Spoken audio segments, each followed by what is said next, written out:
Mi esposa me pidió que durmiera en el sofá, porque mis hijos esperaban a otro hombre.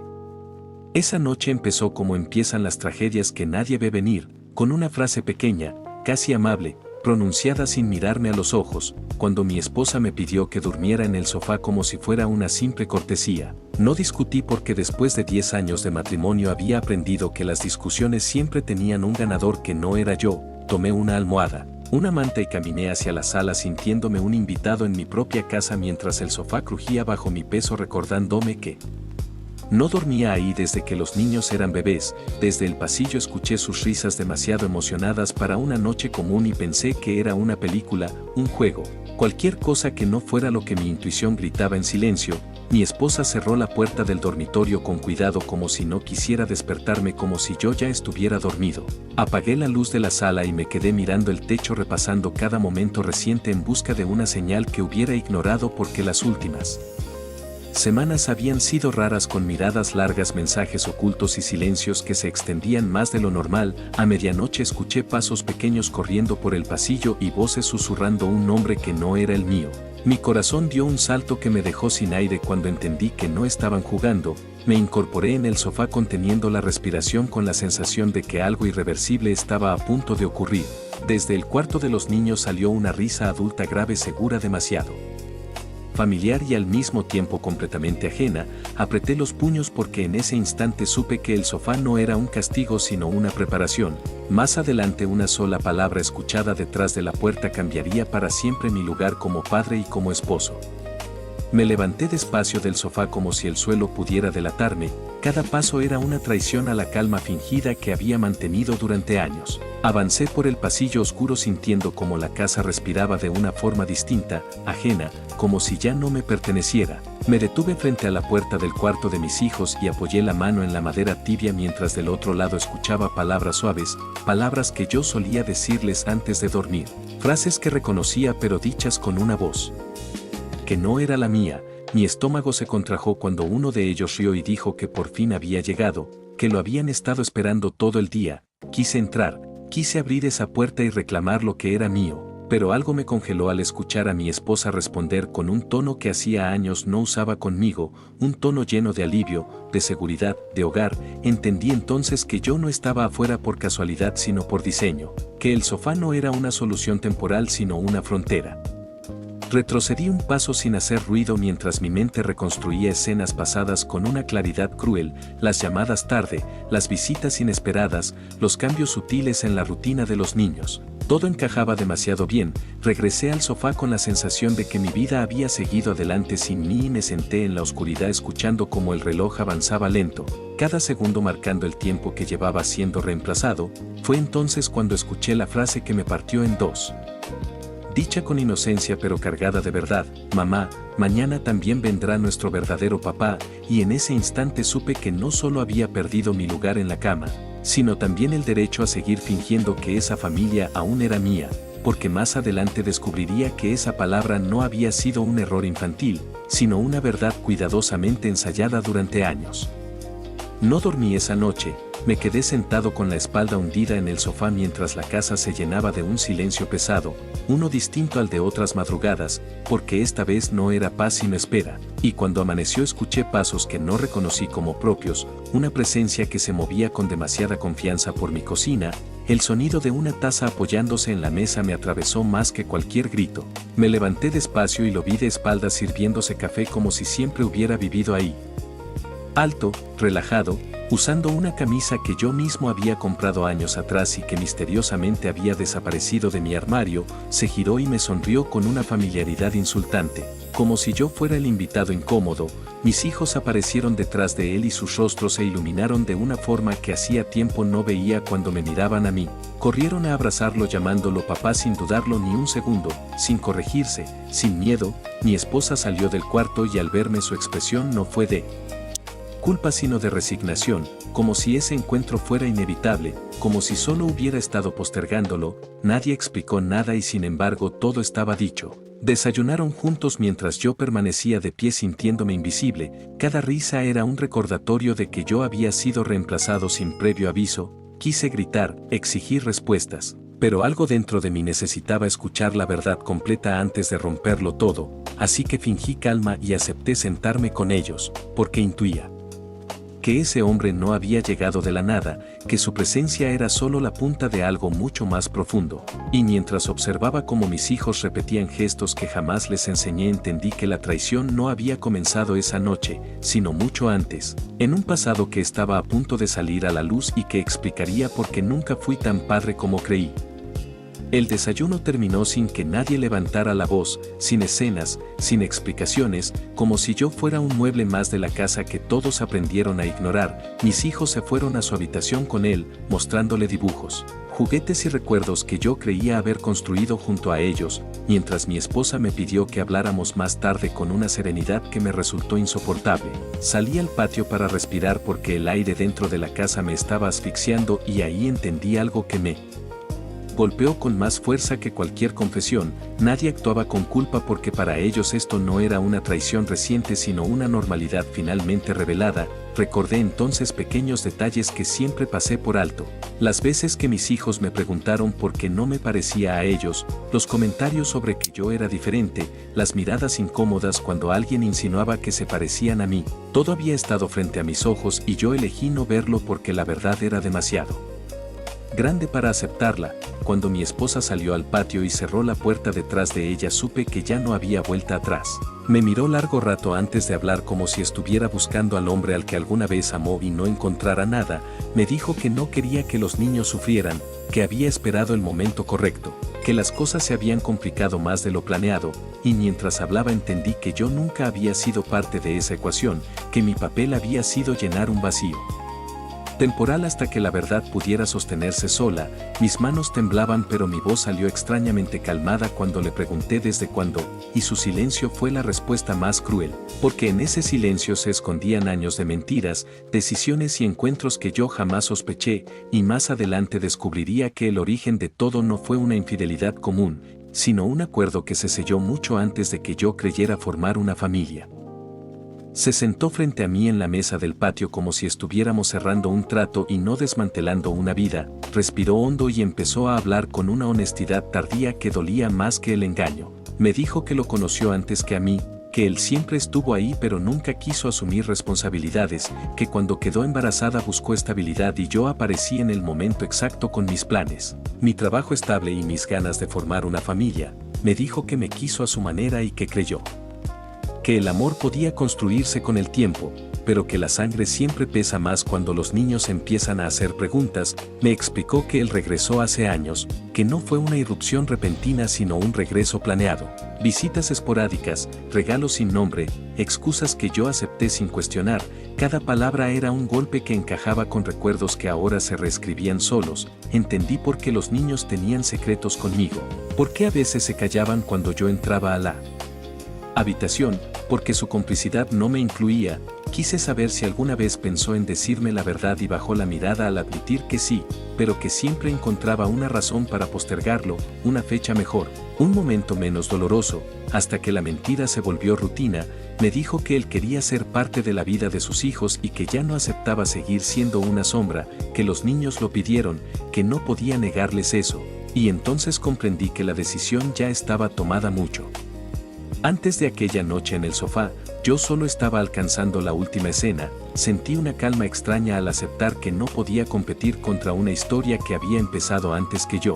Pero esa calma se rompió cuando pregunté algo que no había querido formular desde el inicio: si los niños sabían quién era yo realmente para ellos. Porque más adelante descubriría que la respuesta a esa pregunta sería la herida más profunda de todas. Ella tardó en responder como si estuviera midiendo el daño exacto de cada palabra y al final dijo que los niños siempre me habían visto como alguien importante pero no como su padre verdadero, que para ellos yo era una figura segura, constante, alguien que estaba ahí pero que no ocupaba ese lugar que ellos sentían reservado. Y esa frase me vació por dentro porque entendí que mi amor había sido real pero mi rol siempre provisional.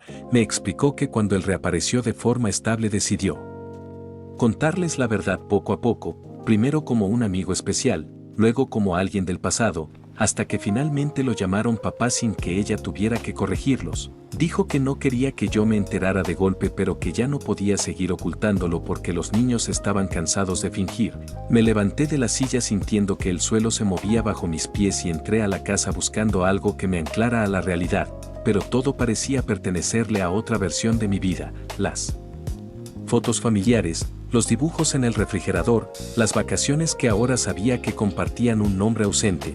Me encerré en el baño y me miré al espejo intentando reconocer al hombre que había dado todo por una familia que nunca fue suya. Escuché risas desde la sala y una voz enseñándole a mis hijos cómo atarse los zapatos como si siempre hubiera sido su turno.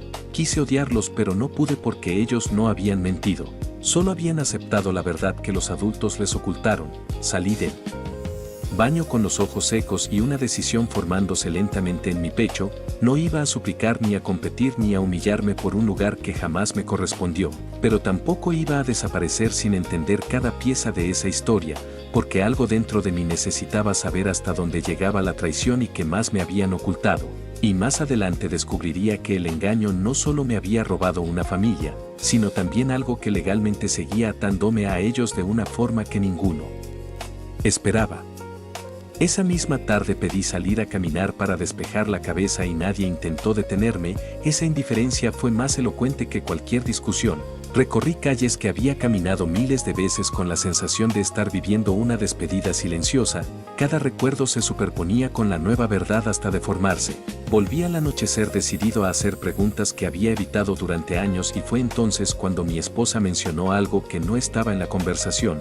Dijo que legalmente yo seguía siendo su padre, que mi nombre estaba en los documentos, que nunca lo cambiaron porque era más sencillo así, porque daba estabilidad, porque nadie quería complicaciones. Esas palabras encendieron una alarma dentro de mí. Entendí que no solo había sido un sustituto emocional, sino también un escudo legal, alguien que cargaba responsabilidades que otros no querían asumir. Pregunté si él sabía eso y ella dudó antes de admitir que sí, que siempre lo supo, pero que no le importaba mientras yo siguiera cumpliendo con mi parte. Sentí una mezcla de rabia y claridad porque por primera vez todo tenía sentido: las decisiones, las postergaciones, la forma en que siempre me empujaban a ser el adulto responsable mientras otro podía aparecer solo para disfrutar. Esa noche no dormí en el sofá sino sentado revisando papeles, fechas, recuerdos, buscando cuándo exactamente mi vida había dejado de ser mía, y mientras revisaba una carpeta olvidada encontré un documento que no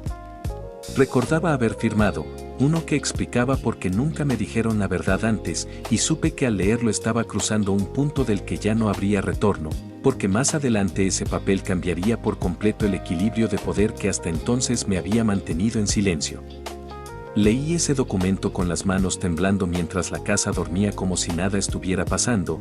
Era un acuerdo de reconocimiento voluntario firmado años atrás. Una hoja que me convertía legalmente en padre aún sabiendo que no lo era biológicamente. Un papel que había aceptado sin sospechar porque confié, porque amé, porque nunca imaginé que alguien pudiera planear algo así con tanta frialdad. Entendí entonces por qué jamás insistieron en pruebas, por qué todo se hizo rápido, discreto, casi urgente. Yo había sido la solución perfecta, el nombre que daba estabilidad, el respaldo que permitía al verdadero padre aparecer solo cuando le convenía. Sentí náuseas al comprender que no solo me habían mentido sino que habían usado mi buena fe como ancla legal. Salí al pasillo y miré las puertas cerradas de los cuartos. Escuché la respiración tranquila de mis hijos y por primera vez sentí una distancia imposible de cerrar, no porque dejara de quererlo sino porque ahora sabía que ese amor había sido utilizado como herramienta. Volví a la mesa y seguí leyendo hasta el final, confirmando que romper ese vínculo no sería sencillo, que cualquier decisión tendría consecuencias reales, económicas y emocionales. Fue ahí cuando algo cambió dentro de mí. La tristeza empezó a transformarse en lucidez. Entendí que ellos habían jugado a largo plazo y que yo acababa de descubrir el tablero completo. Guardé el documento sin hacer ruido y apagué la luz con una calma que no sentía desde hacía días, porque si algo había aprendido era que quien conoce la verdad primero decide cómo se cuenta, y más adelante descubrirían que el hombre al que habían empujado al sofá ya no estaba dispuesto a seguir durmiendo donde otros decidieran. A la mañana siguiente actué como si nada hubiera cambiado y esa fue mi primera victoria silenciosa. Preparé el desayuno, Llevé a los niños a la escuela y escuché con atención cada palabra que decían sin saber que yo ya entendía el trasfondo de sus frases. Mi esposa me observaba con cautela, confundida por mi calma repentina, y él evitaba mirarme como quien sabe que pisa terreno que no le pertenece del todo. Pasé el día entero ordenando la casa y mi mente al mismo tiempo, separando lo que era recuerdo de lo que era manipulación. Me di cuenta de que durante años había sido predecible, siempre dispuesto, siempre correcto, el tipo de hombre que otros usan para cargar lo que no quieren cargar ellos mismos. Por la tarde recibí un mensaje de él pidiéndome hablar, como si tuviéramos algo pendiente entre iguales. Acepté sin discutir porque entendí que escuchar también es una forma de control. Nos sentamos frente a frente y habló de los niños como si fueran un territorio compartido. Me dijo que apreciaba lo que había hecho por ellos, que esperaba que pudiéramos llevarnos bien, y mientras asentía comprendí que seguía subestimándome, que me veía como el hombre que acepta migajas con tal de no perderlo todo. No sabía que yo ya había leído el documento, que ya entendía la trampa completa, que ya estaba calculando mis próximos pasos. Regresé a casa con una certeza nueva y peligrosa: no iba a explotar ni a huir. Iba a esperar el momento exacto, porque más adelante, cuando ellos creyeran que todo estaba bajo control, descubrirían que el error más grande fue dar por sentado que yo no haría nada. Esa noche volví a dormir en el sofá, pero ya no como un desplazado sino como alguien que observa desde las sombras. Escuché a mi esposa hablar por teléfono en voz baja creyendo que yo dormía y confirmé que seguían tomando decisiones sin contar conmigo. Hablaban de tiempos, de transiciones, de cómo sería mejor para los niños si yo aceptaba el cambio con madurez, como si mi vida fuera un trámite que debía cerrarse con cortesía.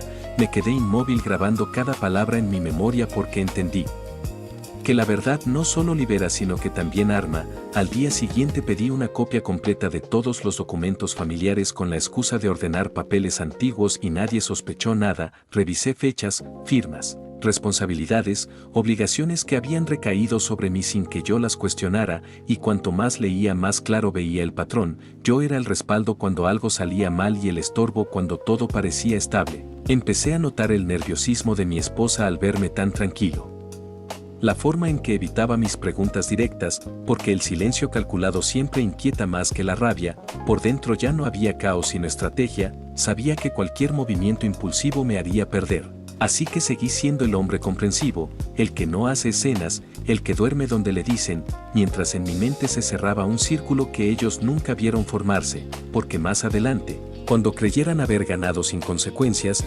descubrirían que el verdadero giro de esta historia no empezaría con una discusión, sino con una decisión tomada en absoluto silencio. Pasaron los días y la rutina volvió a instalarse como una mentira cómoda. Mis hijos me hablaban con naturalidad sin saber que cada palabra ahora tenía un peso distinto. Mi esposa actuaba aliviada creyendo que yo había aceptado mi lugar secundario y él empezó a mostrarse más seguido, demasiado confiado, demasiado cómodo, como quien cree que el terreno ya es suyo. Fue entonces cuando tomé la primera acción real sin avisar a nadie. Pedí una asesoría legal con los documentos en mano y escuché en silencio mientras me explicaban algo que nadie me había dicho nunca, que ese acuerdo me daba derechos reales, que no era tan fácil borrarme de la historia como ellos pensaban, que durante años había cumplido obligaciones que ahora jugaban a mi favor. Salí de ahí con una sensación nueva, no de venganza sino de equilibrio. Por primera vez no estaba reaccionando sino eligiendo. Regresé a casa y observé la escena cotidiana con otros ojos, entendiendo que cada gesto amable había sido interpretado como debilidad. Esa noche mi esposa me preguntó si estaba bien y le respondí que sí con una calma que la inquietó más que cualquier reproche, porque la gente teme lo que no entiende. Empecé a imaginar cómo sería mi vida si dejaba de cargar un papel que nunca pedí, pero también qué pasaría con los niños si la verdad se rompía de golpe, y esa duda fue la última cadena que me ataba, hasta que escuché una conversación accidental que despejó cualquier culpa, una frase dicha sin cuidado que me confirmó que nunca pensaron en mí como alguien con límites, y supe que había llegado el momento de mover la pieza que llevaba semanas esperando, porque más adelante, una sola decisión legal haría que todos comprendieran que el hombre que dormía en el sofá había estado despierto todo el tiempo. Escuché esa conversación desde el pasillo, sin que notaran mi presencia, cuando él dijo que lo ideal sería que yo siguiera aportando mientras se hacía el cambio definitivo, que así los niños no perderían estabilidad ni comodidades, y mi esposa no lo contradijo, solo asintió en silencio. Fue ahí cuando cualquier duda se evaporó porque entendí que nunca me vieron como una persona sino como un recurso. Entré a la habitación sin confrontarlos y los saludé con una sonrisa que los descolocó. Esa misma noche envié los documentos al abogado y di la autorización que había estado postergando, no para atacar sino para protegerme, para redefinir los límites que nadie había respetado. Los días siguientes se llenaron de una tensión invisible, llamadas que se cortaban cuando yo entraba, miradas nerviosas, cambios de humor repentinos, porque cuando alguien cree tener el control y lo empieza a perder, lo siente antes de entenderlo. Yo seguí con mi rutina, llevé a los niños a la escuela, preparé comidas, cumplí como siempre, pero por dentro ya me estaba despidiendo de la versión de mí que aceptaba todo en silencio. Mi esposa empezó a preguntarme qué estaba pasando, por qué estaba tan distante, tan tranquilo. Y le dije la verdad sin detalles, que estaba ordenando mi vida, nada más. Esa frase la desarmó porque no sabía desde dónde venía ni hacia dónde iba, y mientras ellos intentaban adelantarse a un movimiento que no conocían, yo esperaba la notificación oficial que lo cambiaría todo. Porque más adelante, cuando ese sobre llegara a la casa, ninguno de los dos estaría preparado para leer el nombre que figuraba como la única persona con derecho real a decidir el futuro de esa familia. El sobre llegó una mañana cualquiera, sin dramatismo, sin música de fondo, y aún así sentí como el aire de la casa se volvía más denso cuando lo tomé entre mis manos. Mi esposa lo reconoció antes de que lo abriera y su rostro perdió el color. Intentó decir algo pero la detuve con un gesto tranquilo porque por primera vez yo marcaba el ritmo.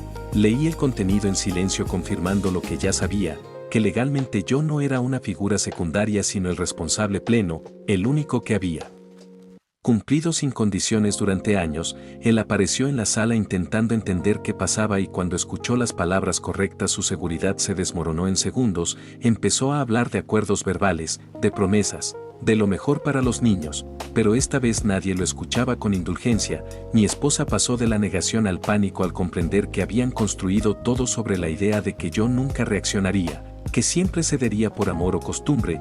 Le expliqué sin levantar la voz que no buscaba castigo ni venganza, solo recuperar mi vida y dejar de ser usado como soporte de una mentira ajena. Los niños miraban desde el pasillo sin entender por qué los adultos hablaban con tanta tensión y ese fue el único momento en que dudé, porque sabía que cualquier paso siguiente los afectaría directamente, pero también entendí que seguir así los dañaría aún más. Esa noche nadie durmió, la casa se llenó de discusiones apagadas y silencios largos, y mientras todos intentaban calcular pérdidas yo acepté algo definitivo, que la familia que creí tener ya no existía desde hacía años, y que lo que estaba por venir no sería una ruptura emocional, sino una revelación que obligaría a cada uno a asumir el papel que realmente había elegido desempeñar.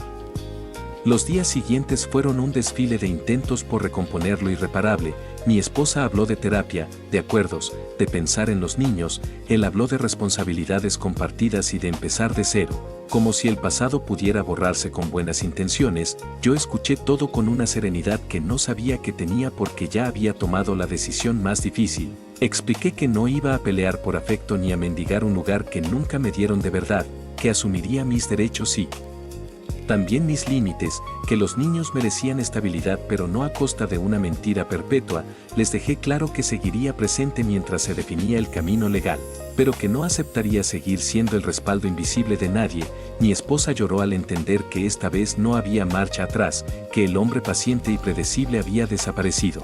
Él se mostró molesto al descubrir que ser padre no era solo llegar cuando todo estaba hecho, y por primera vez vi miedo real en ambos. Porque la verdad había dejado de ser controlable. Esa noche hablé con mis hijos sin entrar en detalles que no podían comprender, solo les dije que los quería y que algunas cosas iban a cambiar. Me abrazaron sin entender del todo y sentí un nudo en el pecho al saber que ese abrazo era real aunque la historia no lo fuera. Me acosté en el sofá por última vez no como castigo ni vigilancia sino como despedida, mirando el techo con la certeza de que al amanecer nada volvería a ser igual, porque más adelante, cuando tomara la decisión final frente a todos, entenderían que protegerme también era la única forma honesta de protegerlos a ellos. A la mañana siguiente reuní a todos en la sala y hablé con una claridad que ya no necesitaba permiso. Dije que iniciaría el proceso para redefinir legalmente mi rol porque seguir atado a una mentira solo prolongaba el daño, que no iba a desaparecer ni a vengarme, pero tampoco iba a seguir sosteniendo una estructura que me borraba. Mi esposa entendió en silencio que el tiempo de las decisiones cómodas había terminado. Él intentó argumentar, pero sus palabras sonaron vacías ahora que la responsabilidad tenía peso real. Expliqué que los niños merecían la verdad cuando fuera el momento y que yo me haría a un lado con dignidad, no como el villano ni como el salvador, sino como el adulto que se negó a seguir siendo usado. Tomé mis cosas sin dramatismo y me detuve un segundo frente a la puerta, no para mirar atrás sino para cerrar algo dentro de mí. Al salir sentí una mezcla de dolor y alivio porque por primera vez en años estaba eligiendo mi propia vida. Supe que vendrían consecuencias, conversaciones difíciles y miradas incómodas, pero también supe que la historia ya no se escribiría a mis espaldas. Mientras caminaba lejos de esa casa entendí que el verdadero padre no es quien aparece cuando le conviene, sino quien sabe cuándo irse para no seguir sosteniendo una mentira. Y más adelante, cuando los niños pregunten quién estuvo realmente ahí cuando todo se derrumbó, esa respuesta no dependerá de un apellido ni de un papel, sino de quien tuvo el valor de poner fin a una historia construida sobre el silencio.